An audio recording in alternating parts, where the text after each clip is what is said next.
আয়াতে আল্লাহ তাআলা ওই কথাটার জবাব দিয়েছেন। সুবহানাল্লাহ। আল্লাহ তাআলা বলেন, আচ্ছা মুমিন ইমানদাররা, তোমরা আমার কাছে আলাদা কিছু চেয়েছো না? আমি আলাদা তোমাদেরকে কি দিলাম? আল্লাহ বলেন, লাকাদ মান্নাল্লাহু আলাল মুমিনিন, অবশ্যই আল্লাহ তাআলা সমস্ত মুমিনদের উপরে বিশেষ দয়া করেছেন, অনুগ্রহ করেছেন। কি সেটা কি কি দিয়েছেন বিশেষ ইমানদারদেরকে, যেটা অন্যকে দেন নাই? আল্লাহ বলেন, ইজ বাআসা ফীহিম রাসূলাম মিন আনফুসিহিম। আল্লাহ বলে, ইমানদারেরা, সারা পৃথিবীকে আমি বহু কিছু দিছি, তোমরা মুমিনদের জিন্দেগি চলার জন্য আমি আমার কলিজার টুকরা, আমার সবচেয়ে প্রিয় রাসূল, আমার আখেরি বন্ধু তোমাদেরকে দিয়ে দিছি।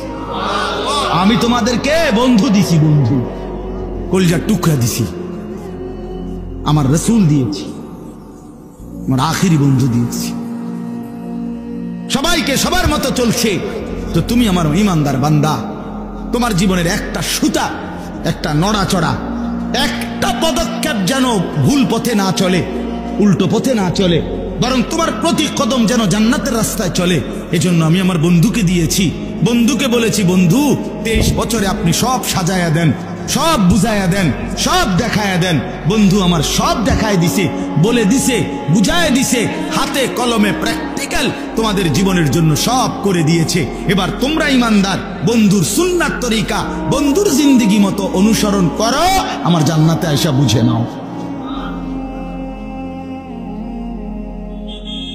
এই হলো হিসাব। লা হাওলা ওয়ালা কুওয়াতা ইল্লা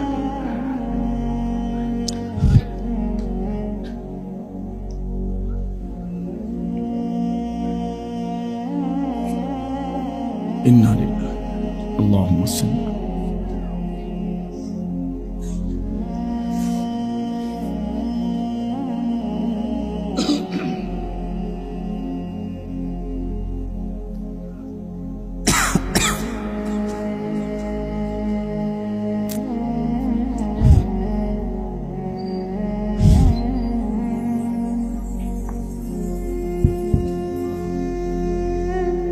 লা হাওলা ওয়ালা কুওয়াতা ইল্লা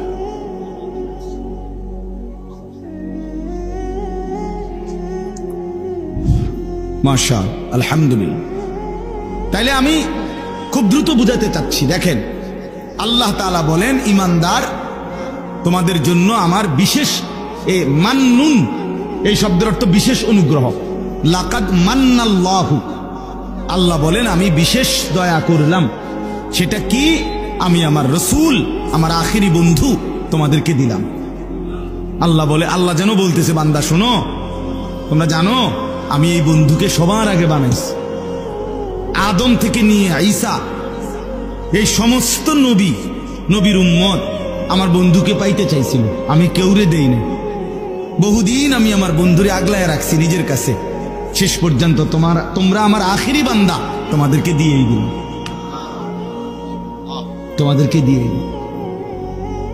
তোমাদেরকে দিয়েই দিলাম, আমার বন্ধুকে দিলাম, আমার রাসূলকে দিলাম। কেন দিলাম? আমি যে তোমাদেরকে জান্নাত দিতে চাই, আর জান্নাত দিতে হলে যে তোমরা আমার পছন্দ মতো চলতে হবে। তো তোমরা আমার পছন্দ কই পাইবা? তোমরা আমার পছন্দ জানবা কেমনে? তোমরা তো আমার দেখো না, তো আমার পছন্দ বুঝবা কেমনে? আমি কি চাই তোমাদের কাছে বান্দা বুঝবা কেমনে? তা আমি এই জন্য আমার রাসূলকে দিছি, আমার বন্ধুকে দিছি। বন্ধুরে আমি সব বলে দিছি। বন্ধু যা শুনাইছেন নিজের থেকে কিছুই বলে নাই, আমার থেকেই বলছে। ইন হুয়া ইল্লা ওয়াহয়ুন ইউহা, সব আমার থেকে বলছেন। অতএব আমার এই বন্ধুকে কদর করো, আমার এই রাসূলকে কদর করো। তো আল্লাহ তাআলা বলেন, আমি তোমাদের জান্নাত নিজ হাতে বুঝায় দেব। ওয়াত্তাবিউহু লাআল্লাকুম তাহতাদুন। কোরআন শরীফে আছে, আল্লাহ বলেন, তোমরা আমার রাসূলের অনুসরণ করো, আমি আল্লাহ ওয়াদা দিলাম তোমাদের হেদায়েত মিলে যাবে।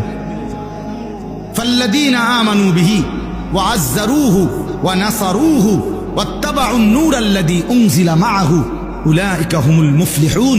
আল্লাহ বলেন, আমার রাসূলের উপর যারা ঈমান আনবে, আমার রাসূলকে যারা সম্মান করবে, আমার রাসূলের দ্বীনের কাজে যারা সাহায্য করবে এবং আমার রাসূলের উপরে নাজিলকৃত এই কোরআনকে যারা অনুসরণ করবে উলাইকা হুমুল মুফলিহুন, তারা নিশ্চিত সফল জান্নাতি। এই কোরআনের আয়াত আল্লাহ তাআলা বলছেন, আল্লাহ তাআলা বলছেন।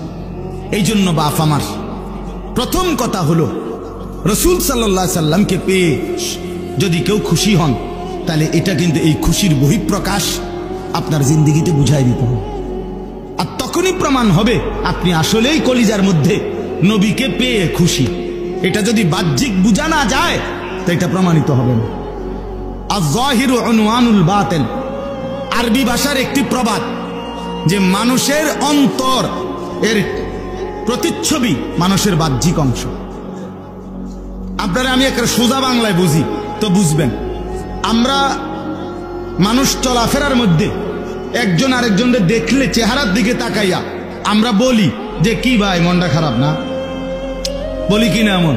তো কেন? বুঝা গেল মন যেটা এইটা চোখের লগে দিয়া থাকে, ঠিক না? তো আপনি কেমনে করলেন যে ভাই মনটা খারাপ? তো কিসের মন আছে কোথায়? দিন এটা কোথায়, ভিতরে না বাহিরে? তো অথচ এটা প্রকাশ পাচ্ছে কোথায়? চেহারা। এটা প্রকাশ পাচ্ছে কোথায়? যা খুব রঙে আসো লাগে, কিতা খুব ফুর্তিতে আছে মনে হয়, হ্যাঁ।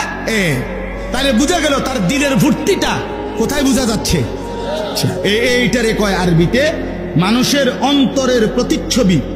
অন্তরে কি আছে বাহ্যিক দেখে এটা বুঝা যায়, এটা বুঝা যায়। যুবক ভাই, তোমার চুলের মধ্যে যে রাসূলুল্লাহর কোন সুন্নাতের নাম গন্ধ নাই, ইসলামের কোন নমুনা নাই, তোমার কলিজার মধ্যে যে ঈমান, ইসলাম, আল্লাহর নবীর কোন পরিচয়, ভালোবাসা নাই, এ কথার স্পষ্ট প্রমাণ। আপনাদের যাদের চেহারার মধ্যে দাড়ি নাই, আমি সাফ বললাম মিয়া, রাগ হইলে কোনো সমস্যা নাই, কিন্তু আপনাদের যাদের চেহারার মধ্যে দাড়ি নাই, আপনাদের কলিজায় রাসূলুল্লাহর কোনো পরিচয় নাই, ভালোবাসা নাই, এ কথার স্পষ্ট প্রমাণ এটা। আপনি যদি বলেন মিথ্যা বলছি, এখন দাঁড়াইয়া প্রতিবাদ করেন, আমি 100 বার কানে লাগাই বটনি লাগামু, এখানে নিয়ে কান ধইরা উঠবস করুন। আপনি দাঁড়ান, আপনি প্রমাণ করে দেন আপনি রাসূলুল্লাহ সাল্লাল্লাহু আলাইহি ওয়াসাল্লামকে ভালোবাসেন কিভাবে? বলেন, বলেন। 60 বছর বয়স পর্যন্ত বিড়ি খান, আপনি নবীরে ভালোবাসেন? আমরা সিরা সাবাই, আমরা বুঝি না। দুর্গন্ধওয়ালা মুখ, সে কিভাবে নবীকে ভালোবাসে? বলেন, ইনসাফের কথা বলেন, ইনসাফের কথা, বিচারের কথা। আপনি আপনার দলভুক্ত থাকেন, যে যেই তরিকাত আছেন থাকেন, কোনো মানা নাই, কিন্তু রাসূলুল্লাহ সাল্লাল্লাহু আলাইহি ওয়াসাল্লামের সত্যিকার ভালোবাসা কাগজে কলমে, হাতে কলমে